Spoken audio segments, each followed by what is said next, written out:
Hello, everybody. Thank you so much for joining our session.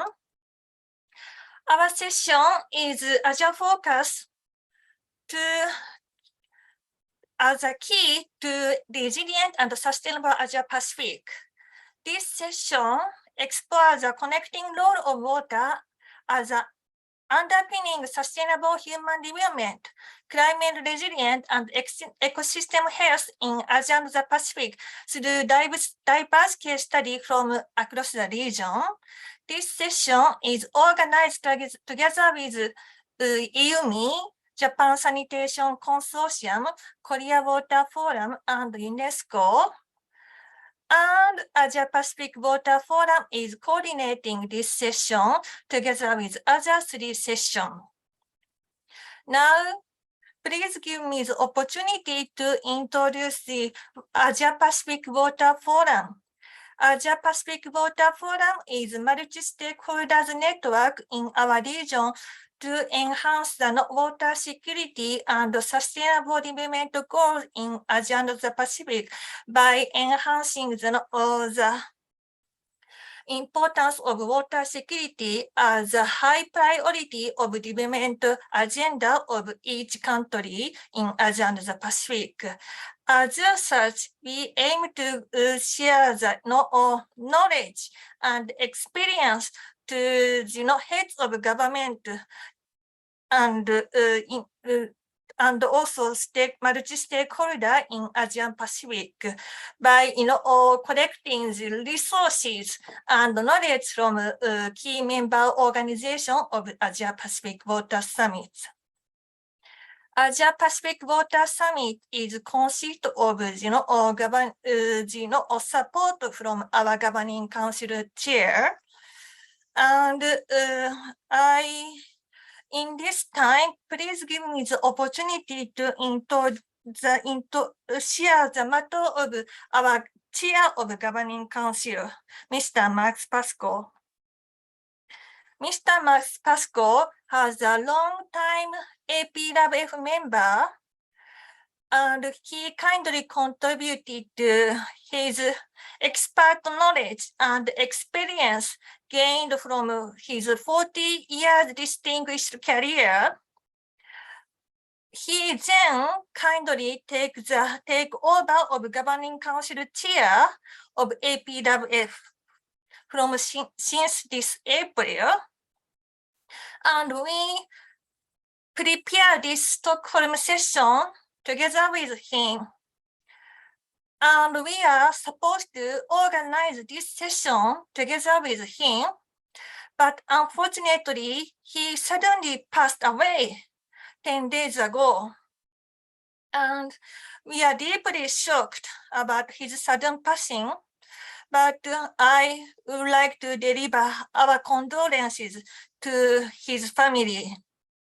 So now, his feedback, by making use of his feedback, we want to devote our effort to enhance resilience, sustainability, and inclusiveness for quality growth in Asia and the Pacific, and to support the SDG goal and water security in Asia and the Pacific.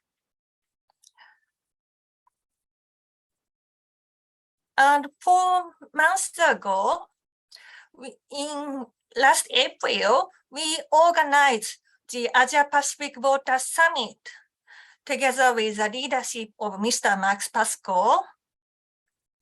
We organized this Asia Pacific Water Summit to discuss how we can transform more resilient, inclusive, and sustainable Asia and the Pacific. And we invited 49 heads of states and government in Asia and the Pacific, and heads of international organizations.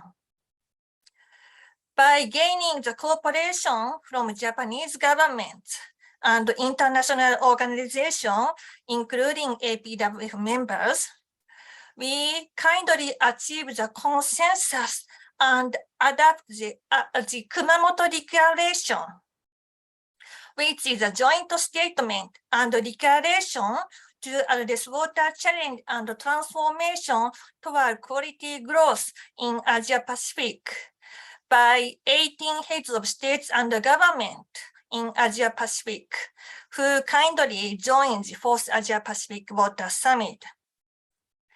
Then 18 heads of states and government kindly agreed, and they voluntarily pledged to reduce disaster and achieve multiple sustainable development goals and strengthen transboundary cooperation by restoring sound water cycle management and enhance the collaboration across sector and generation in each country to enhance the capability and performance for solving water resource management issues in their countries.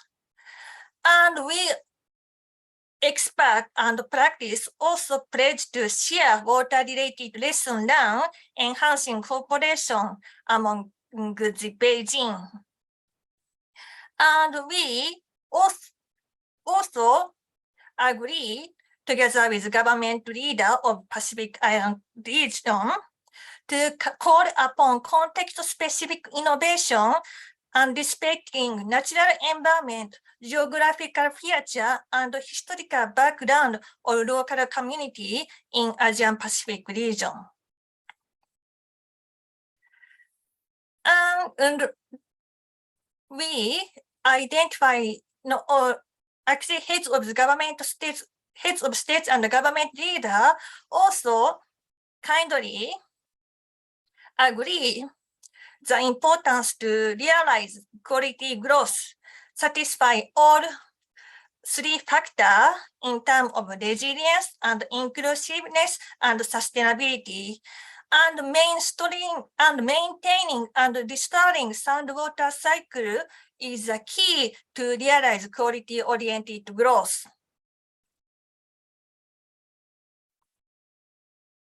So sound water, in order to realize sound water cycle management, it is necessary to work the collaboration among multi-stakeholders in all Beijing, including groundwater resource,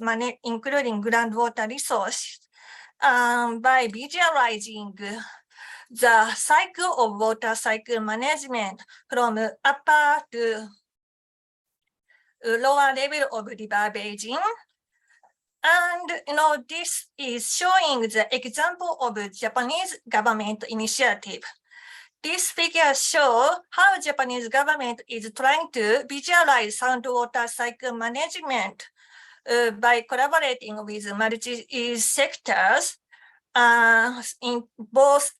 in terms of flood risk management, restoring the ecosystem management, and was also trying to enhance the water circulation, both for addressing climate change adaptation and mitigation effort for co-benefit for sustainable and resilient development in entire River Beijing. And I also would like to example of one of local cities example, which is Shiga Prefecture, which have largest lake, Biwako, in Japan. And Shiga Prefecture kindly established a steering committee to promote the sustainable development goal in local scale and to enhance the lake sound water cycle management by establishing the 13 goal for conservation of Bear Lake. And this 13 goals, through the development process of this 13 goal, all multi-stakeholders in surrounding of Bear Lake kindly visualize the valuing of water, particularly Lake Bear,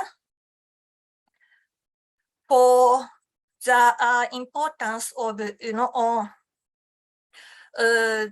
for the importance of water resource management in Lake Biwa and also for the economic development of the city and the municipality is surrounding of Lake Biwa. Now, I would like to ask all the presenter and the panelists to share your case through your experience and research outcome. So we will have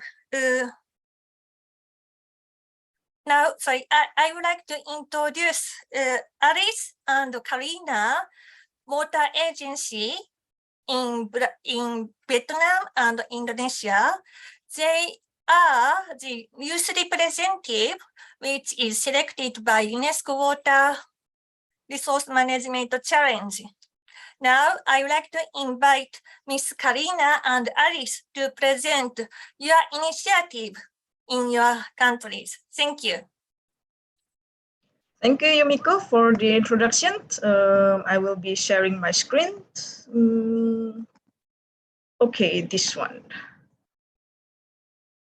Okay, is it okay for everyone? All right. Yes. Yes, looking good. All right. Good evening, everyone. Thank you for having us here on this online stage. Very happy and honored to be here and to share on a very exciting program that we are working on currently, and focusing on youth leadership and how we explore ways to make the invisible visible.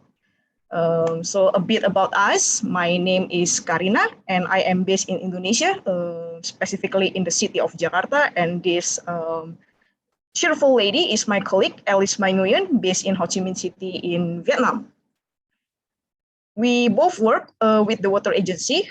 We are a social enterprise that connects people and organizations to collaborate on water issue. And in Asia, we are active in 3 countries, namely in Indonesia, and then in Vietnam, also in Myanmar.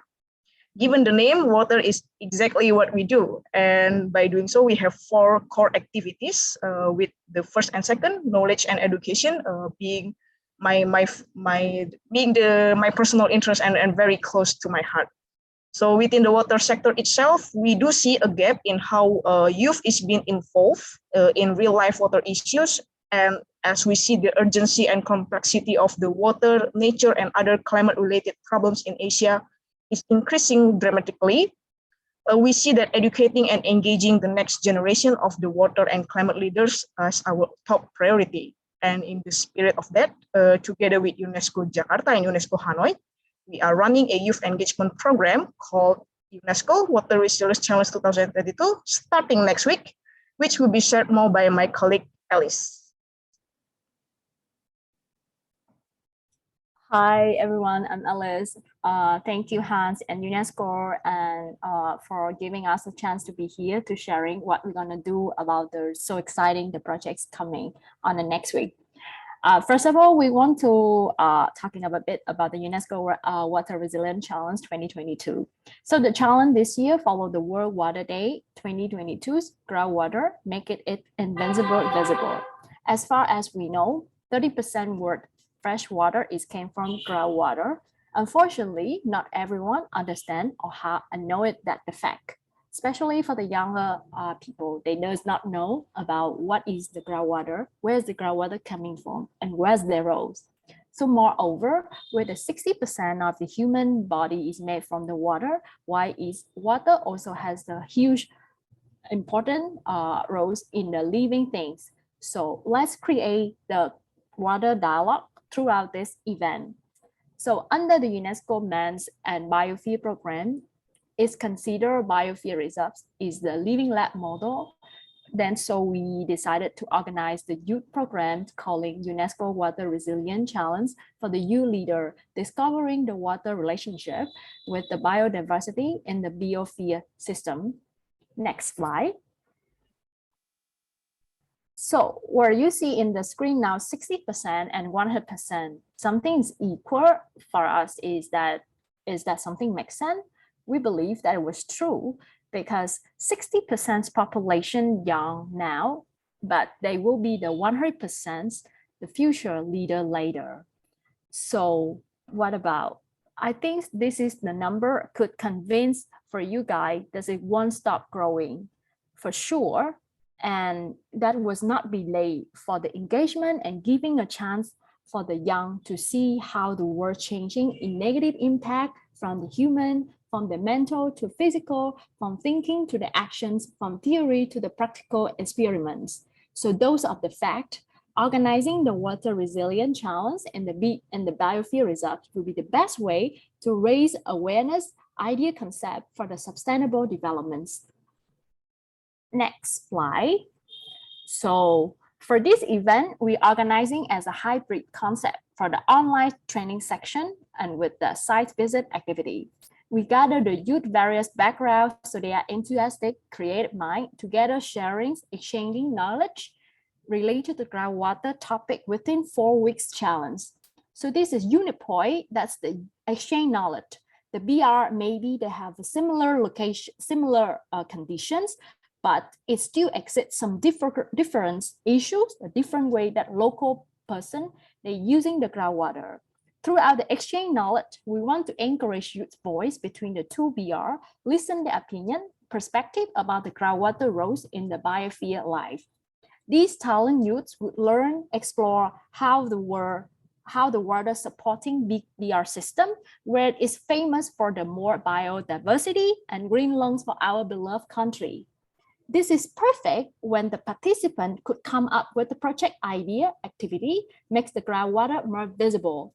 The missions could be so difficult if it's alone, but buying together as a team, we build up the network opportunities for young professional water community. So the registration just closing last Sunday, but our team's organization really so exciting and so proud of because we founding a good number of forms, more than 200 application forms that we received from both countries, and those are qualified profile from those students and full-time employee. This could be the special challenge that make the large attention from the youth people. It's motivated for all the organization and prove it that our effort is the right directions. Being aware of importance of environmental and water resources protections as the global responsibility. In addition, along with the UNESCO support for the implementation for the challenge in the biosphere reserve, make the competition look more attractive and generated. But this is what we do now. Let's look back what the water agency doing at UNESCO, what the aim for the emissions, what we're gonna do, heating and connecting for the youth engagement. Welcome back, Karina. So for the youth, sorry. For the youth and environment, I just meant to share that let's say something making invisible visible should relate it closely for what the back to local community. Together with the professional speaker and advisory board, they are so young but so talented in different background and experience. 5 teams from each country have a time to work together and can finalize proposing created idea that could narrow the gap, knowledge from the local resident into the groundwater roles in the biosphere reserve life. These concepts or solutions could be innovative, sustainable, impact, adaptable for the local community in the implementation progress later. And finally, the selecting winnings can have a chance to raise the voice on behalf of each country in the UNESCO International Conference. So thank you, and let's back with Karina. Okay, so like Alice mentioned, so the first day of this groundwater challenge will happen next week. So it's still a bit of a mystery anticipated mood for us to also see how each solution from each team can take place. Last year, I can share a bit about this. In the middle of the pandemic and with limited physical activities, we ran a fully online program on the topic of water resilience. So within that online settings, we equip youth with the knowledge about water, biosphere reserve, and what are the challenge in the community. We challenge them to bring their ideas further, and then we provide them with an international stage to raise their voice and to share their version of sustainability. So this is how we make the youth visible to international audiences as well. And we have done so since 2013.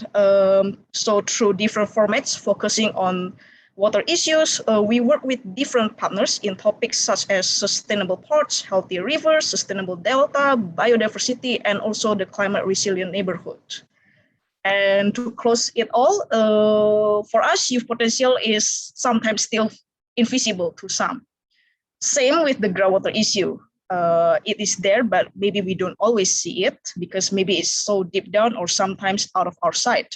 But that does not mean that it's not there. And with the spirit of this year World Water Day team, we aim to make the invisible visible for both the groundwater issue and also within the youth engagement. So thank you, everyone. Okay, thank you so much for Karina and Alice introducing your initiative and your leadership, youth leadership for groundwater, invisible groundwater for visible. That should be a good model for all, all youth in Asia Pacific, and also for the collaboration between intergeneration. So we thank you so much. And next, I would like to invite Mr. Giraji. He is principal researcher and disaster risk management and climate resilient research group leader of International Water Resource Management. IUMI. And Giraji, the floor is for yours. Hope I'm audible. Thank you so much. Am I audible? Yes. Yeah, thank you. So this is a follow-up to our excellent presentation from the team, highlighting the water resilience in Asia and Pacific, what they are doing. We have put together a small presentation on reconsidering the role of water resources in climate resilience. That's a topic we'll be highlighting. The starting point of this is often we know in various global forums, we speak of climate crisis is more linked to the emission. Often we also know from the various global commitments when it comes to adaptation, we are talking about 5 to 6% of the budget on adaptation.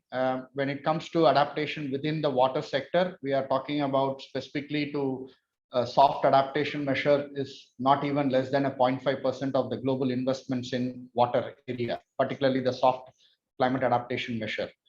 And water is very centric to the challenges that this particular session is looking at, that cross-cutting across the climate change, health, and disaster risk reduction. And fundamentally, when we look at flood as a water cycle within the management of floods and drought, we also know the flood as invariably links to various challenges, whether it is a contamination to water, sanitation issues, human health, many other water-related borne diseases. We have been studied in South Asia, how does the flood impacts the vulnerable populations in eastern region of India, bringing the waterborne diseases, many challenges that the young population faces on. Equally, on the other side of the flood is the drought issues, where we also see access to surface water because of the depleting surface water challenges from the monsoon season, which also brings lack of quality of drinking water. That those are really the key elements when you look at the overall atmospheric challenges in water cycle.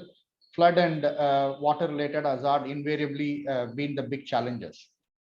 Now, what would be the focus? I think this particular session, we are also, while we touch upon Asia and Pacific, we give a few more examples on how people to people working together can really bring a clear adaptation focus, or what we call is adaptation action track program, as we've seen in the United Nations Food Security Summit. We will highlight some of the pieces of those examples and what flexible, robust approach we should develop, because it's not like a model tools where we have some information, we would change the world in terms of adaptation. We need to work with different institutions and stakeholders.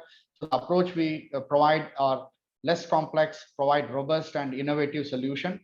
And the questions we are highlighting in this presentation: what can the water community do help advance targeting the climate change adaptation?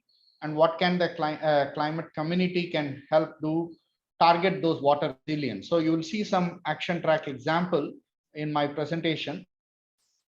So this is the 4 piece of information that led by Mark Smith, Director General of International Water Management Institute. he points out into 4 different action track solution.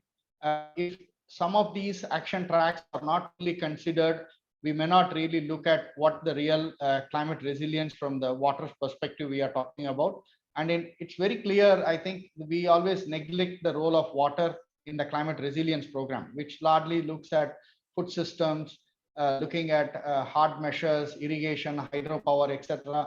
But we fail to integrate the role of water very clearly. And each of those action tracks are very important, like governance and participation. This looks not just a silo-driven institution, but also bringing a multi-level, multi-scale, multi-sectoral thinking here. We also need to have water data important. The information and learning is very important. Sharing and making decision making around the information of data. Important is also looking at convergence of the ecological diversity and connectivity we define as a system diversity. And last but not least, the connectivity of reducing the vulnerable population through the infrastructure, technology and management, which we often emerging a fast growing field as nature-based solution or conjunctive use of adaptive management. Now, that entries of this 4 action track, when you synergize what you see here, a framework of better climate resilient water management, we could look at looking across the better water supply that takes care the robustness of recycling wastewater and reuse, quite emerging in Asia and Pacific as well. Public health, I just highlighted, cities that are have to diversify the use of water resources, providing better protection barrier. There are various interventions we need to look at, providing a scalable solutions around that, food security, rural livelihood, and last but not least is the nature-based solution. So I think when we have these at a multi-scale, these action tracks are developed, we should be in a better position looking at different diversity of institutions like NGOs, community organizations, and also the higher level government in decision making to bring an innovative, holistic climate risk management, but that's centric to the water lens or the water nexus into that. Now, the other dimension is that very focused to IWRM, which is spoken a lot, in the last 2 to 3 decades. What does it fits the drought resilience? Often the Asia Pacific has a lot of challenges to drought management. What these sector of these boxes characterizing, identifying the economic impacts of drought, risk assessment, early warning, many of those puzzles are very important to talk about the drought management plan. Without having no access to early warning, we cannot increase the lead time to provide agriculture sector or livestock to provide early action. So each of those puzzles are critically important. When we have these as a fundamental system, then you talk about really the protocols of institutions working together in the entire drought management cycle. So we prepared these kind of a framework to bringing the national policies, the coordination of information and data, timely governance process is very important to mitigate the drought risk. So this is a framework we are working for several countries, including South Asia, the Southeast Asia, etc. What does this information offer is a flexibility to have information across the scale, right? So when you have early action information, you build resilience of better storages in the dry season agriculture, improving irrigation efficiency when we know water scarcity for a given monsoon is going to be challenging, improving and preparation, whereby you reduce reduction in better use of soil moisture and also improving the production. Last but not the inputs that includes the drought tolerant crop diversification, etc. So the policies, the institution, the information and data are very centric to a smart drought management intervention, I would say here. The other piece of work we look at is valuing water in a shifting climate, where we have to tackle impacts like flood topic, where we developed an index-based flood insurance, where it has an opportunity to provide broader climate resilient water management, looking at how we reduce the financing across the vulnerable communities. Again, information of data and solutions are very key to this product. Now, I would just highlight one particular intervention we are doing. While we know areas becoming more floods in Asia and Pacific, we also know in the following season or in the same season, we do have dry spells. So how do we conjunctively manage the water resources, the IWRM concept, and also bringing a community level resilience strategy here. So you can see here an example of a farm pond or tanks that has been rehabilitated, restoring the water, both the surface and subsurface. You could recharge, and it could conjunctively manage both the surface and groundwater here. And this also enables, to reduce the flux in the downstream, etc. So it's a conjunctive management of a twin solution of tackling both floods and drought. So you could read more about this in our website here. The other piece of the last slide, I'm just focusing here. We in the CGR looking at the one CGR reforms where we are working with the multi-stakeholder institution, bringing climate, water, and food system in the broader context of system transformation thinking, where these blocks of research is ongoing in the climate program. And where you see we're looking at a higher scale of de-risking the production, climate security challenges at the Asia Pacific region as well, like countries like in South Asia and in Africa, etc. So the policy pathways are increasingly centralizing the importance of valuing water. Governance for resilience is equally important. As you can see, this particular system we are developing, what we call is a fine scale climate adaptation governance facilitation planning tool, which looks at top-down institution and the local level institutions to work together, comprising Ministry of Water Resources, Environment, Economy, Planning, etc.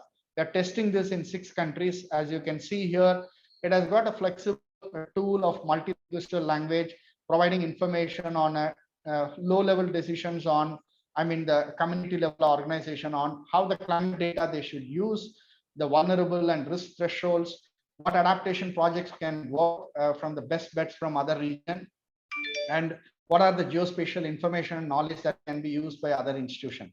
So in a framework that brings enhancing resilience, whereby we achieve SDG performance of the countries where we could monitor at different scale.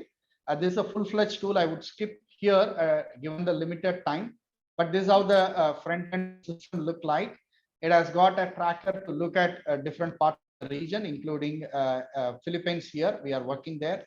And we are tracking these performance of those SDGs. What importantly is a piece of information where what projects can work, what solutions are available across scale, whether it is water sector, energy, health, etc. And we are building on that performance at a different scale. And then whereby you see a system of targets like SDG 6, which looks at water and sanitation. How does these information can be worked across the different provinces? So that's about more on the solution, what we brief. And in closing remarks, I would say, I think there is a proactive thinking about multi-level, multi-scale, sectoral thinkings are emerging fast, and we need to catalyze those opportunities to work with across the institution to progress towards resilience. And still there are challenges of scale level information on water and climate information system is still lacking.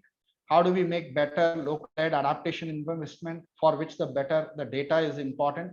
And there should be more water-centric projects potentially that leverage a human-centric design approach, not just based on technologies and machine learning, but also bringing people to public approaches in terms of their knowledge, their capacities, and building the broader institutional capacities in this region. With that, I thank you here. Over to you, Yumika. Yes, thank you, Giridaji. Thank you so much for your informative presentation and covering comprehensive topics, including the drought aspects and also your technical and economic, financial, and social perspective. And now I would like to invite Dr. Pierre, Manager of International Affairs of Japan Sanitation Consortium. Now, Pierre, floor is for yours. Thank you, Yumiko. So good afternoon or good morning, good evening to all of you. So I'm going to talk about wastewater reclamation project in Japan. And to start with, I'd like to just to express that Japan has relatively good water resources. The average precipitation is 1,990 millimeter per year. So it's about twice as the world's average, and only a few prefectures are suffering from water issues, water scarcity every year. But the main problem in Japan actually is too much water with a typhoon occurring every summer. So in recent years, like any other country, Japan has experienced greater rainfall fluctuation, particularly with the climate change. So a stable supply of water in Japan cannot always be expected, and the amount of available water is decreasing.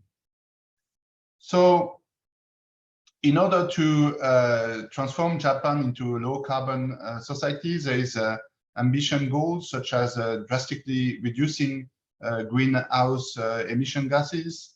A number of cities have been taking on the challenge of, with advanced initiatives to be called also environmental model cities. And today I'm going to introduce one of them, which is Sakai City in Japan. But first of all, I'd like to talk a bit more about the current status of and how much wastewater is reclaimed in Japan. Actually, it's not that much. If you can look here, the water use amount is only 1.4%. You can see that most of it is used for flow augmentation in rivers, for example, and snow melting, for example, in cold region like Hokkaido. So this kind of thing. So still about 70% of all treated wastewater is discharged directly in the sea. And still wastewater reuse can be increased in Japan.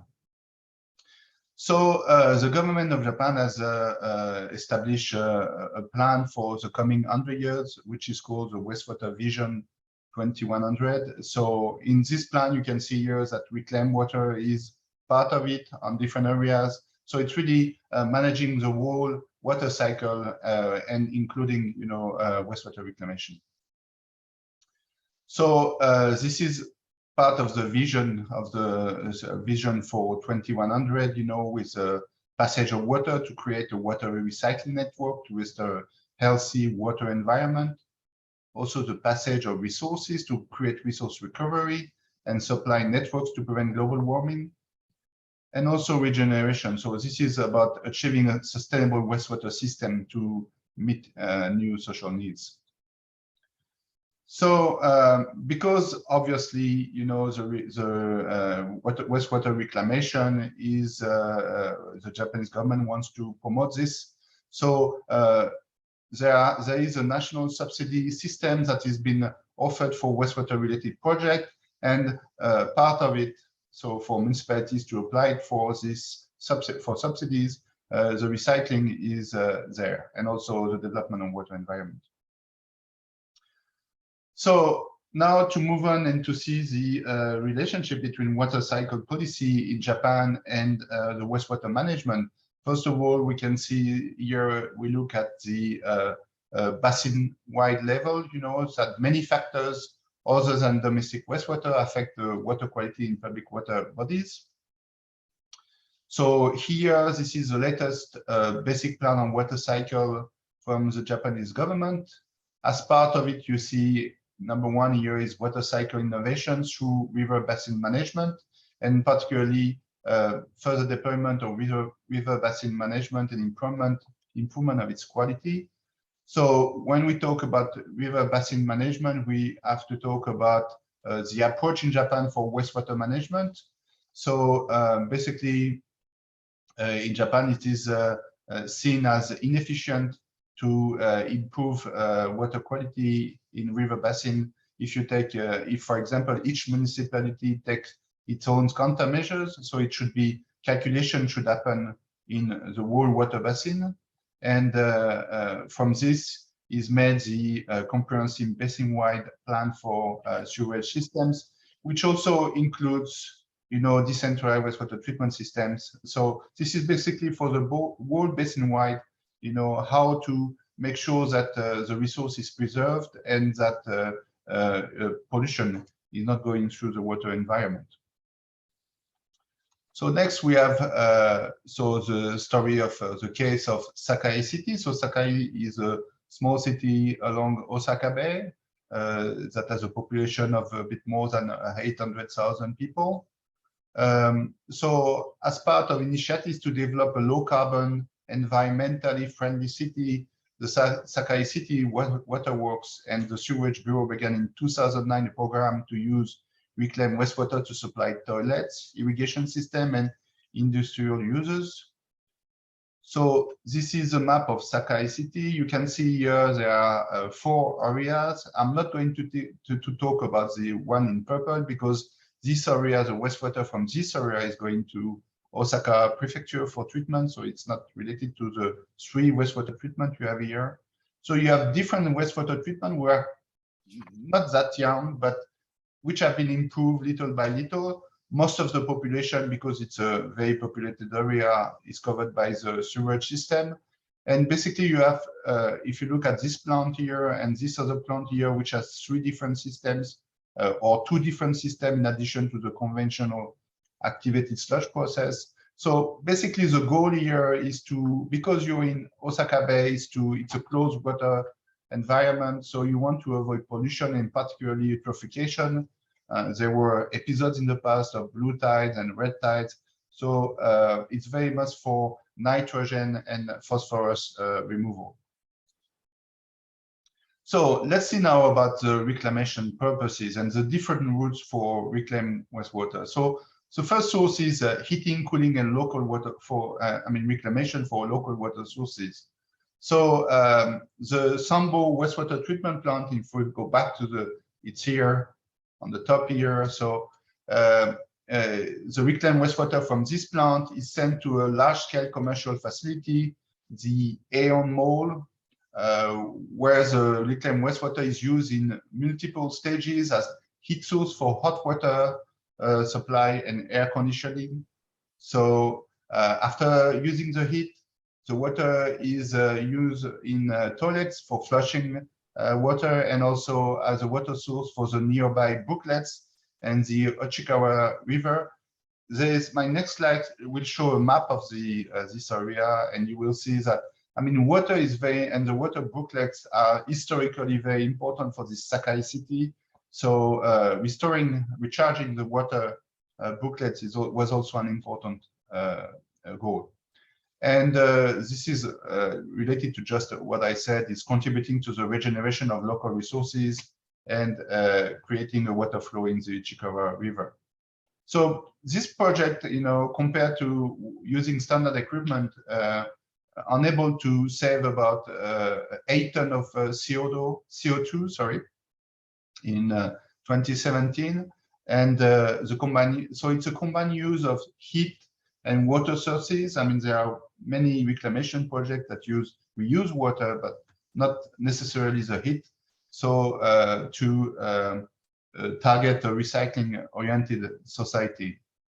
So this is how it looks, for the area I mentioned before, the north west area. So you have the water coming from the recycled water coming from the wastewater treatment plant. So the heat is captured here and used to the Hion Mall in different areas as a source of heating or cooling as well. And then the water is returned here to the brooklet and also to the river. And also it's used after further treatment, particularly ozonation, for flush toilets and also for these little brooklets. And then it is returned to the wastewater treatment plant. So basically, it's a good business model for the plant because water is bought, it's cheaper than water supply, of course, but water is bought from the Sambo wastewater treatment plant by the mall. It's used in the mall. And then, of course, the mall will have to pay and users will have to pay for the wastewater treatment afterwards. So it's doubling benefiting for the wastewater treatment plant. Then, another use or reclamation purpose, it's on in a smaller area. This is for industrial use. This is called the Sakai Hama reclaimed water supply business. So you have here the Sambo wastewater treatment plant. So here you have what is called the J Green Saka field. So here the water is used, reclaimed wastewater is used for sprinkling water, for example. Here you had a group of what's called here big businesses. Basically, you had a big factory for television panels, flat television panels. which was a company was called Sharp, but so it was for cleaning the panel and this kind of stuff. So the very clean water was needed. So fiber filtration was one of the water sent there. Also ozone wastewater, was also sent there. But actually this company closed, so another factory got in. But you can see that actually the root of the pipes, so it's specific pipes that have been installed to service all these facilities. So if you look at here, the existing facility means the existing pipe from before the project started, and the newly designed pipes for the project. And of course, you have those pipes that are for conveying the reclaimed wastewater. So if we look at the project, please wrap up your presentation soon. Thank you, Yumiko. So this is the project outcome. So you can see this is a wrap-up now. So the benefit is a cheap water fee for industrial use. You can see that it's very cheap compared to water supply.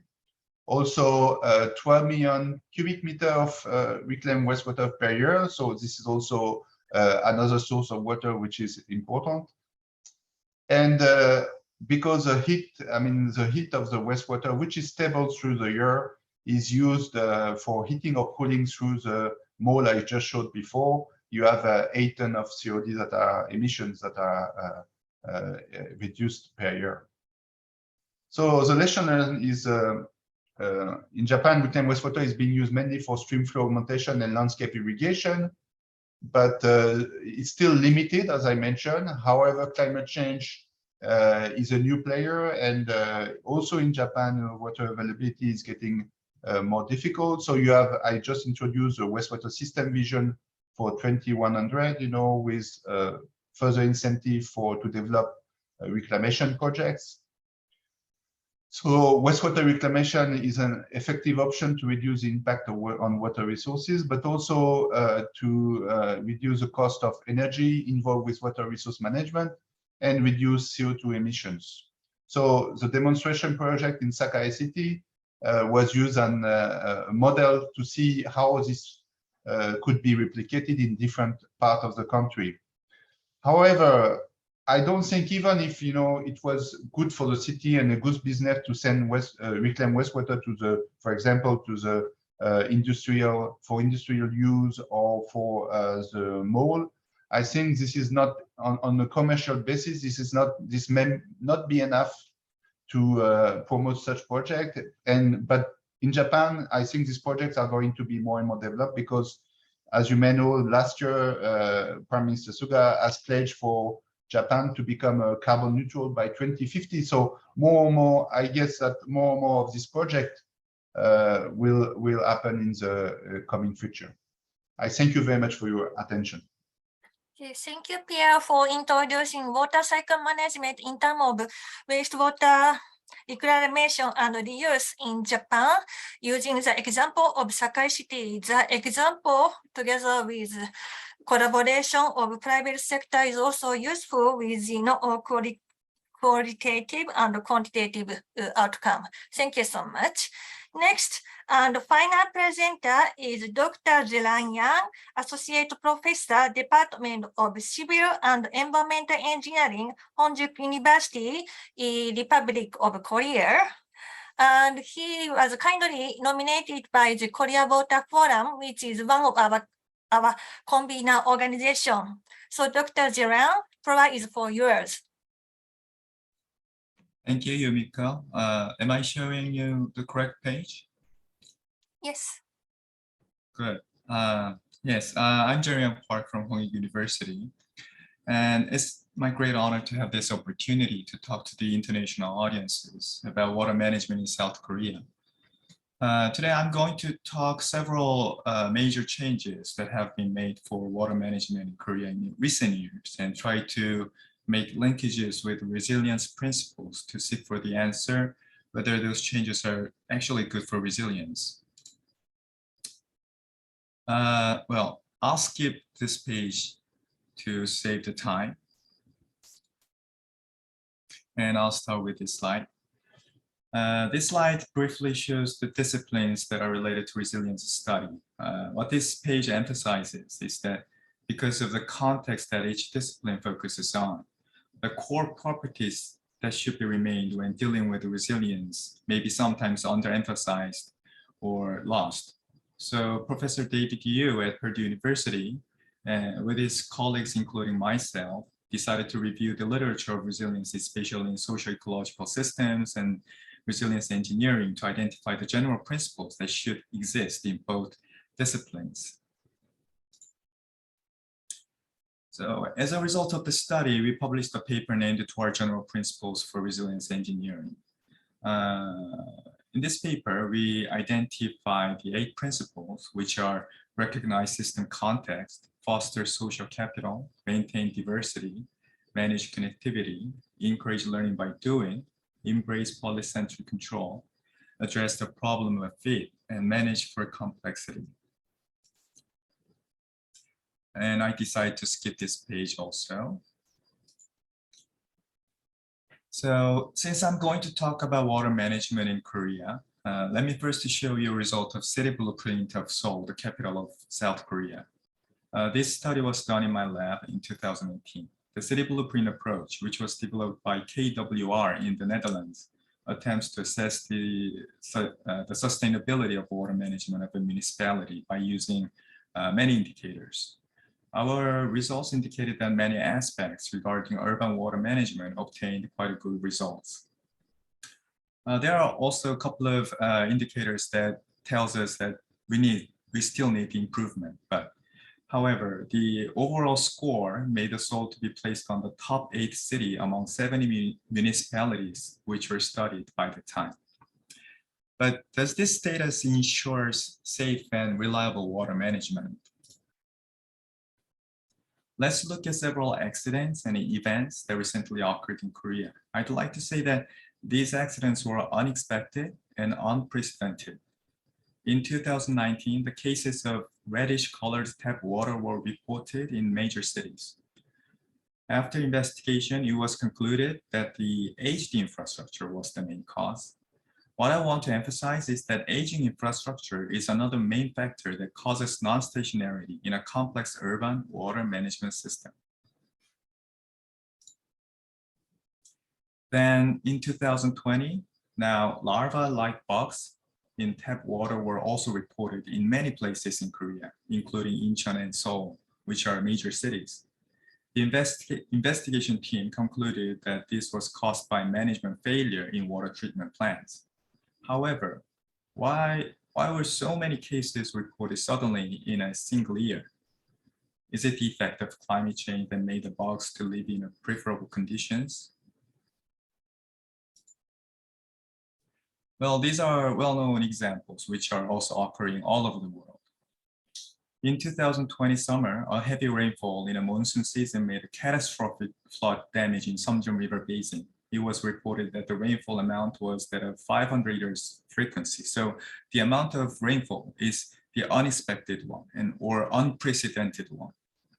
Also, at the time of preparing this slide, which was 2 weeks ago, an extremely heavy rainfall, which I would say it was the largest rainfall since the beginning of the rainfall monitoring in Seoul, which was 115 years ago. It seriously damaged the mid-region of Korea, including Seoul. And the photo in the middle is the place near Gangnam Station. But at the same time, the other part of Korea was suffering from the extreme drought. These are only a few examples of water-related disasters. These examples call for resilience in water management in addition to what has been done in Korea. So from now on, let me talk a bit about the huge changes that were made for water management in Korea. These examples include both engineering and institutional perspectives. Around 2010, the government commenced the so-called Four Rivers Restoration Project. The main objective was to expand the water storage in the form of surface water by dredging works and building many dams and weirs in all of the large rivers at the same time. After the completion, not only the positive, but also unexpected or unwanted results, such as algal blooms, occurred. Regarding the resilience principles that I mentioned earlier, managing for complexity was completely missing in this large project. Nobody exactly knows what would happen when modifying such a large river ecosystems. If this project had to be done, one river as a test bed should have been selected, and long-term observation should have been preceded before the rest of rivers were modified for learning by doing. So then the government started to partly dismantle or adaptively open the weirs instead of storing the flowing water to its full capacity. The evaluation for this project is still ongoing, but positive effects of decreasing algal blooms and better water quality have been observed. This is one example of encouraging learning by doing. Also, it's about opening the disconnected river flows for the connectivity of aquatic ecosystems.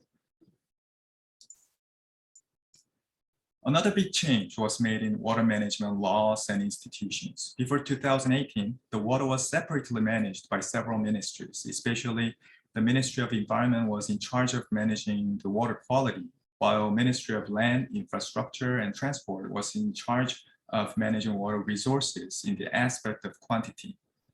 In 2018, the government established the Framework Act on Water Management, which integrated these separate roles into a single ministry, the Ministry of Environment.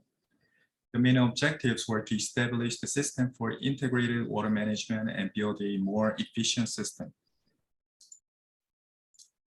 This act mandates organizing the Presidential Water Commission and Basin Water Commissions. The former commission is in charge of improving national water management, while the latter is in charge of the issues in a basin scale.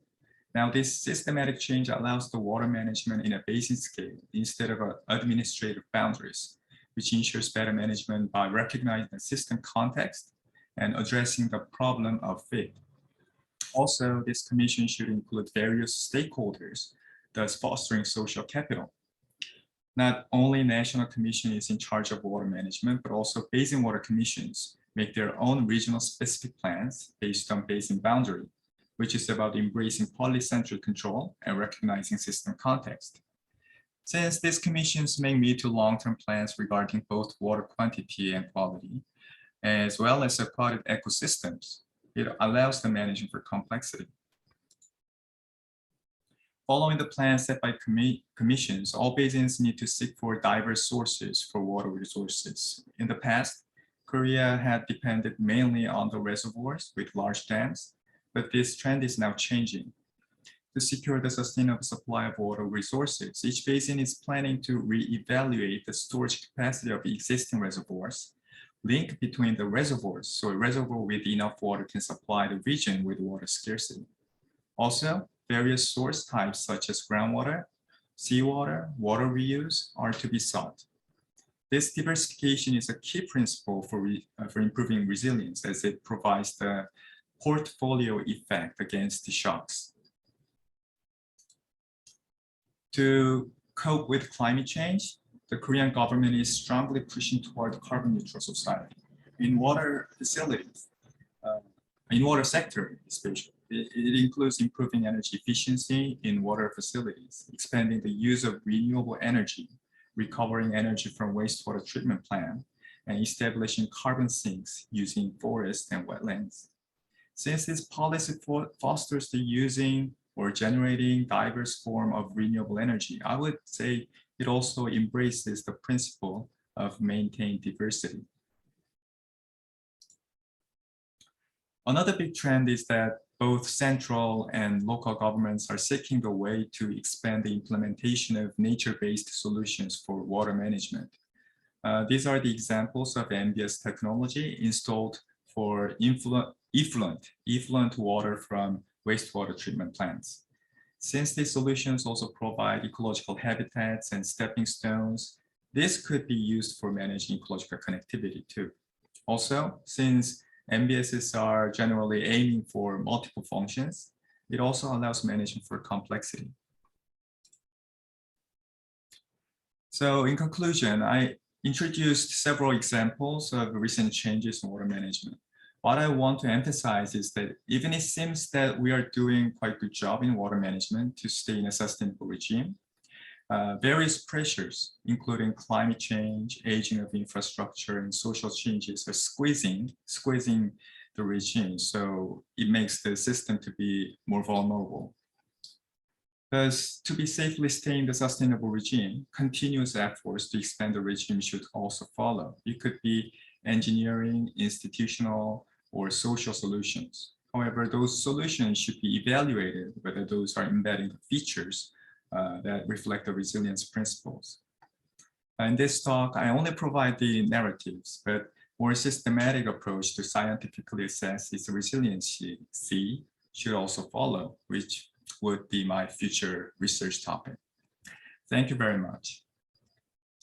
So thank you so much for Dr. Jiren to introduce the necessity why resilience is important using the example of the South of Republic of Korea, and it is very, very useful to learn the effort of the Republic of Korea to building resilience and improving the institutional architecture of the Korean government. That is very, very useful to learn, how to transform theoretical perspective on the ground. Thank you so much. So now we had a wide variety of case studies and so next, I would like to hand over Dr. Hans, Senior Project Specialist of UNESCO Regional Scientific Bureau for Asia and the Pacific, to moderate this session comprehensively in making use of the lesson and key message of our speakers. Thank you, Hans. Thank you very much, Yumiko, and thank you, everyone. I hope you can hear me all right. I'd like to thank all of our speakers and Yumiko as well for taking us really across the region from Southeast Asia to South Asia to East Asia, and for introducing such a wide range of perspectives. Now, I've been trying to see if there were anyone who wanted to ask a pressing question of the panelists, and I don't see any pressing questions. Of course, if any of you would like to ask the presenters, please do feel free to raise your hand or to put a question in the chat box, and we'll be happy to take that up. In the meantime, I've prepared questions as I was listening to the presenters to try and see if we could challenge them a little bit, perhaps in a nice way, of course, but to try and see if there are ways we can talk a bit about some of the barriers or the difficulties in reaching that common goal of water security, of sustainability that all of the presenters spoke about.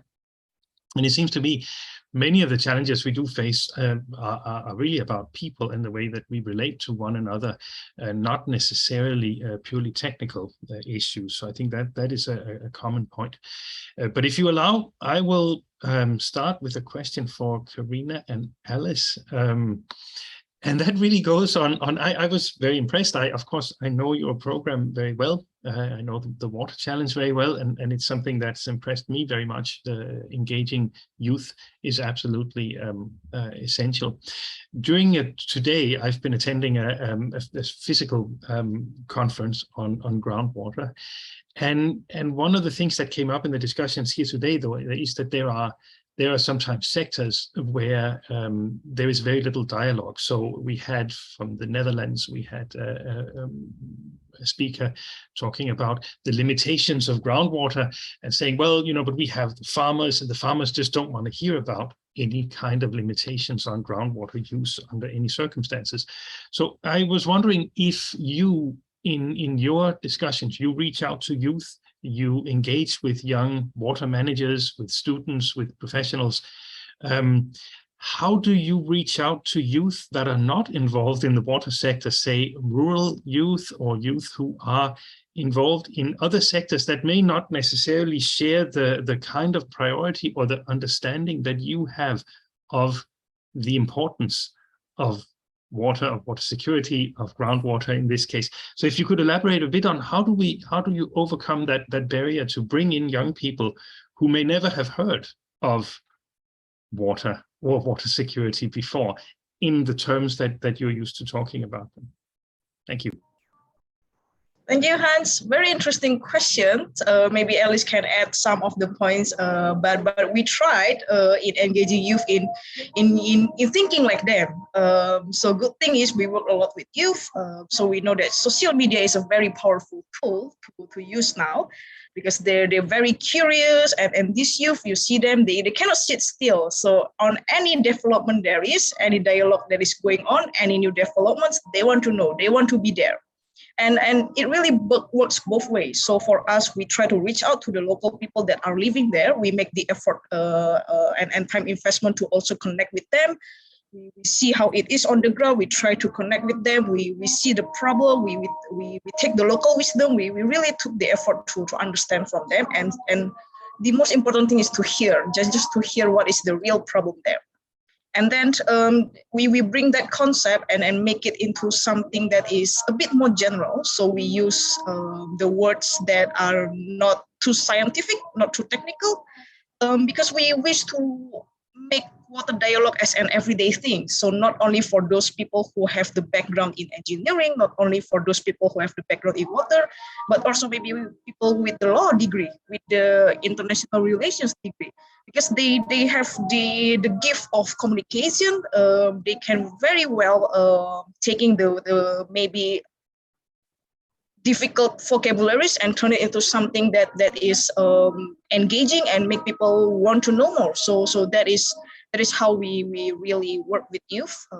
First one is social media, and second one we make the investment to make the time and meet them and just learn from them. Alice, you want to add something here? Because I see you also have interesting things in Vietnam. Yes, for what I'm seeing in Vietnam before, like, you know, what the challenge, we also have the site visit in Dong Nai. So we visit some local community, we hearing the story, and that the story engaged for some youth living in there. So the youth, we see, oh, wow, they have knowledge, or maybe, and we put ourselves into them, how we can let them understand, just like understand in the basic concept or what the general concept.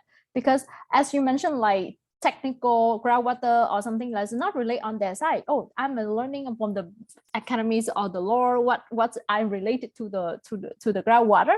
But somehow we want to get a chance to let them understand in the basic and in the similar way, that they can see, oh, they have to responsibility, because groundwater something invisible, but for them later it can be visible for everything, make up, and they see, wow, they have to take responsibility, and later what the word without the water. So that's something we connecting, and we make them see a little bit, step by step, day by day, and different training section, different activity, let them know and let them see a better connection between them and the groundwater. Thank you very much for that. I'd love to continue the discussion, but I'd like to give each of the speakers, if possible, a chance to get a few more comments in. So I will move on. I really appreciate the detailed response. Now, if I can turn to Giriraj, who you spoke to us a lot about the multi-sector, multi-stakeholder projects and approaches, and how these are they're on the rise. We see increasing integration. So this is certainly good news. Now, I was wondering if you could identify, and I'm going to have a kind of parallel question to other speakers as well. Are there any holdouts? Are there any areas or sectors where we need to make an extra effort to get them on board into these sort of multi-stakeholder context? I was wondering if you could identify maybe what would be the priority sector or the priority area to prioritize to get this group, to get these people into the dialogue and into the cooperation. Thank you. Thank you, Hans. Hope I'm audible. So it's very difficult to choose which sector is quite challenging. But if I speak of food security, often what happened, like the previous speaker spoken and your question on groundwater depletion and access, in large food system and global commitment to ending hunger and many other, we overexploit the groundwater, right? And we are more looking into commodity crops to meet the people that are quite hunger, to meet the global needs of 9 billion population. But if you look at food security as a broader sector today, we have to really assess water productivity, the type of crop we use, amount of water we use, and looking at more into the changes in the governance and the economic incentives to improve the water. So I would say if I just broadly call water sector, agriculture, health and all, everyone looks at the water as a cross-cutting in climate resilience thinking. But I still see how does really across this sector we use water as an enabler of adaptation with a multi-sectoral thinking. So I think the weakest could be still in the linkages to the nature-based solution, which is fast emerging, where we are looking at surface water, groundwater, and infrastructure. And also the water infrastructure is a quite more water supply related aspect, but we need to look more into the soft aspects of the infrastructure sector where it is quite weak still. And we also need to equally focus on the sector which is still cross-cutting is the rural livelihoods as well. So I would say rather than being very silo thinking on sectors, but I would say the integrated thinking on food security, the livelihoods, and the resilient infrastructure are the key areas I would say the sector needs more focus in the coming years. Thank you very much for a complex response in a very short space of time. It's very much appreciated, the effort. I'm going to turn to Pierre and to this very impressive integrated system, if you will, on wastewater management in Sakai. Of course, sometimes when we look from maybe the perspective of other parts of Asia and the Pacific, and we see what has been achieved in Japan in terms of integration and sort of fully functional systems like this, I was wondering how could you choose if you were to try to pinpoint what actions can other cities, countries, maybe without the access to the same financial resources that Sakai is today, but where do you start? What are the priority actions to take to achieve more integrated and comprehensive wastewater management systems? With in mind that, of course, we have to prioritize. We cannot do everything at once. But how do we get started if we want to end up like a Sakai and like the system you outlined? Yeah. I think, especially because my background is on wastewater management, I think first of all you have to protect the resource, and as the water you return to the water environment, you must make sure that as much as possible, and that's why I introduce the basin-wide planning used in Japan, but as much as possible, you must identify the pollution sources and make sure that whatever the level of treatment you have, at least, you provide some level of treatment, because in developing, I mean, of course, agriculture is the main user of water. And of course, you need, in many countries, you have the problem of inappropriately or even untreated wastewater being used as water for irrigation. So this is, I think, the first issue. I mean, would be to make sure that at water basin level or at watershed level, you know where the pollution sources are, and that you provide some sort of treatment. And let's understand each other that providing a wastewater treatment facility is not solving the situation, but to make sure that you have a management system. For example, if you have septic tanks, that you have a regular sludge collection and also safe solution for transport and treatment or disposal. Safe disposal. Not many countries have sludge treatment facilities, but at least you can make sure that this sludge will not be in contact with population or sources that population may use. Another thing, if I look more for a developing country like Japan, the issue now, if you ask Japanese, what they feel about climate change, it would be about the heat. Every summer it's really, and we're still I mean, you have to understand that Tokyo is warmer in summers than Jakarta. So, it's heat is definitely an issue, and I think this type of project where the wastewater is used as a source of cooling and heating, for example, in winter, I think is important, as well as the use of energy from sludge. So I think for developed country, which are a bit more at this stage, I think the use of energy, the capture of energy that you can make from these sources is very important. Thank you very much, Pierre. Appreciate that, and appreciate that quite specific and clear advice, which I think is well taken. I also had a question prepared for Jeriang, but maybe because we have a question posed in the chat box from Abdoulaye in Senegal. So maybe Jeriang, I can pose that question to you, because this is a question concerning the effect of the drought on groundwater in Asia. I'm saying in West Africa, we're seeing an alarming impact.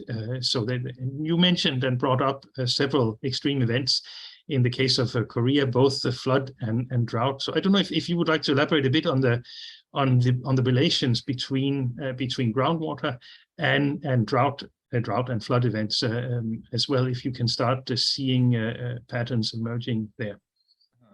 Well, it will be great if I can answer the question, but since I'm not an expert on groundwater, I don't think I can give you a good advice about this. But anyway, in Korea, the groundwater is not a main source of the water.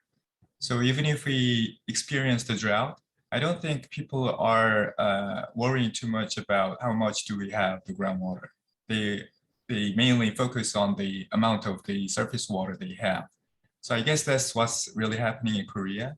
But if somebody else can also answer this question on their country, I guess that will be more helpful, I believe.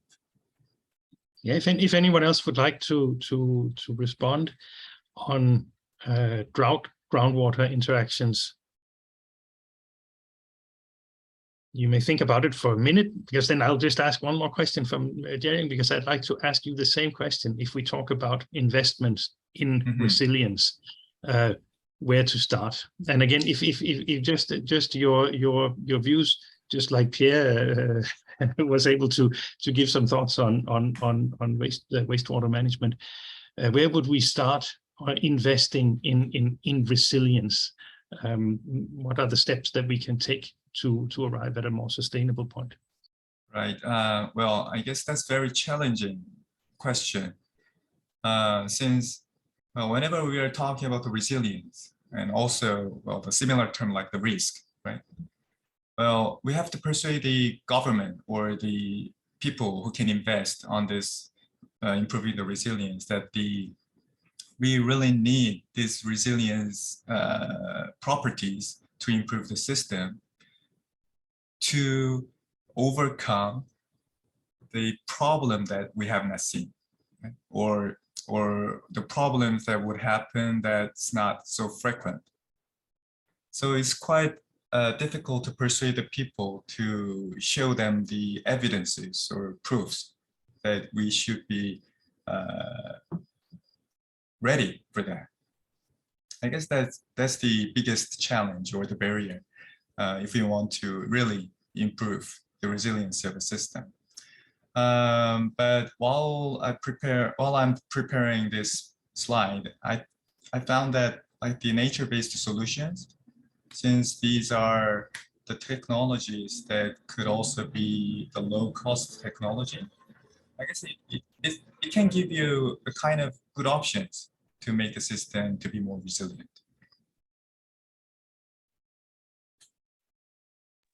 Thank you very much for that. I appreciate again the willingness to respond quickly to these questions.